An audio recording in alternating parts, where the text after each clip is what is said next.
Okay, we're continuing with the book called Best Christian Art. This is chapter 8, The Resurrection of Christ. And, I sometimes have some viewers say, oh, all cultures are good at art. No, they're not. Show me the art. I don't see it. As a matter of fact, I would go so far as to say, in my experience of studying art, I haven't seen any other culture besides Christianity that's good at art.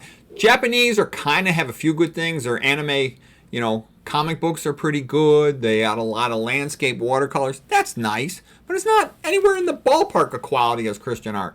If you know some other culture or group that's got some great art, you think, other than one, sometimes there'll be one individual artist who sort of comes out of a culture uniquely, usually because they've been influenced by Christian culture, but I haven't seen it. I've studied a lot of art.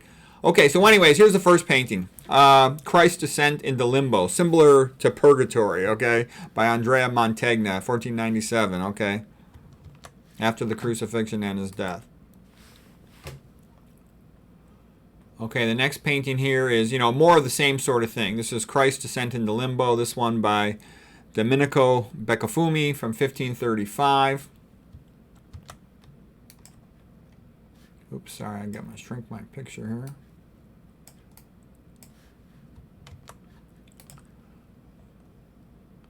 Okay, here is a resurrection picture, this one again by Andrea Mantegna in 1500. So Easter, of course, is the big comeback holiday, and there's tons of great music that all fits with this stuff. In Christianity, everything just goes together. He's Alive, sung by Dolly Parton, is nice. Our God is an Awesome God, sung by Michael Smith. That's a fantastic one. I actually should put links to some of these songs. I'll put links to some of these down below in the description. Easter Song by Keith Green is a great one. They say He is risen. I play that when I'm doing squats, come up with the weight. I Know That My Redeemer Liveth by Handel. Sylvia McNair sings a good version of that. Hallelujah, He Has Risen by Handel. They're both good. Break Every Chain by Tasha Cobb is a great song. Cadenas Romper, the Spanish version is great. Yo También, So Will I. Jesus Cristo Basta. It's all just great. If you want to see a movie about the resurrection, the best movie would be Risen. Kind of from a Roman point of view, the Roman soldiers' point of view, Roman Empire at that time. The best book on Christian apologetics would be The Case for Christ by Lee Strobel. He was initially trying to refute it, and then he became so impressed by it that he converted to Christianity. That's a pretty typical story, by the way. It's like a lot of people make fun of Christianity. I'm really like, go ahead, study it. Just read a little bit into the apologetics and stuff, and you'll end up being more and more impressed by it. It just does that.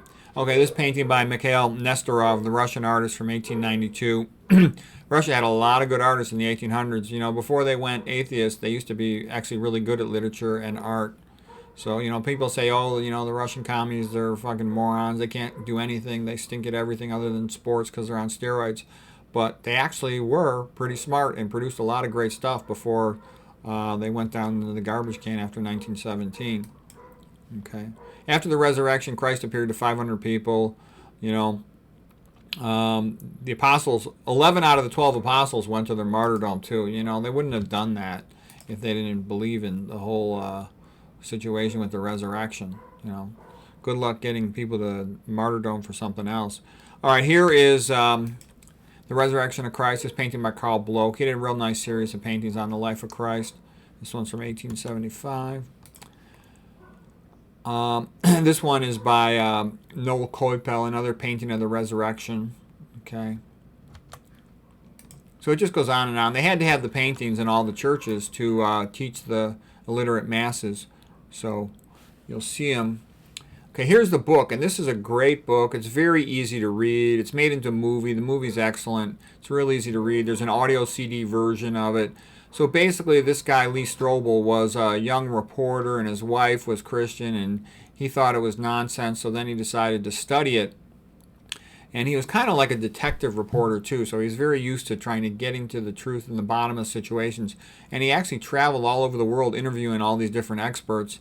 And you'll see that in the movie. You'll hear it in the book. It's rather extraordinary, and he makes it all concise. It's a great book. I've read a whole bunch of books on Christian apologetics. This is the best one because it gets to the point fast in an effective, entertaining, interesting way. The movie, it's all good. If you become interested, then you can read all the longer stuff. But that's the starting point. Here's another painting. Noli Me Tangere. It said Jesus to Mary Magdalene, don't touch me yet. He had a few more things he had to do before she'd be allowed to touch him. Alexander Ivanov, another Russian artist in 1858. One after another, nice paintings from Russia in the 1800s. I was kind of surprised when I started studying Russian artists how many good ones there were back in the 1800s. Okay, yeah, another version of Noli Me Tangere, Don't Touch Me, Jesus to Mary Magdalene. This one by Titian, 1515. So the Venetians, you know, they had good color. Their drawing, again, wasn't as great as it could be. You know, Michelangelo said of Titian, he would have been a better artist if he'd learned how to draw first. I mean, it's pretty nice, but it ain't Florentine level. Okay. Here's just another painting of the road to Emau with this one by Robert Sun. Okay. Christ, after when he appeared to his apostles, and at first they didn't tell him who they was, and they had to figure it out. Okay, another painting of the Supper at Emau. This one by Carl Bloch from 1870. There's the Gospel according to Luke if you want to read about it. So anyways, we'll stop right there right now for Paintings of the Resurrection. This will be like chapter 8.1, and then I'll do the rest of them in the next video.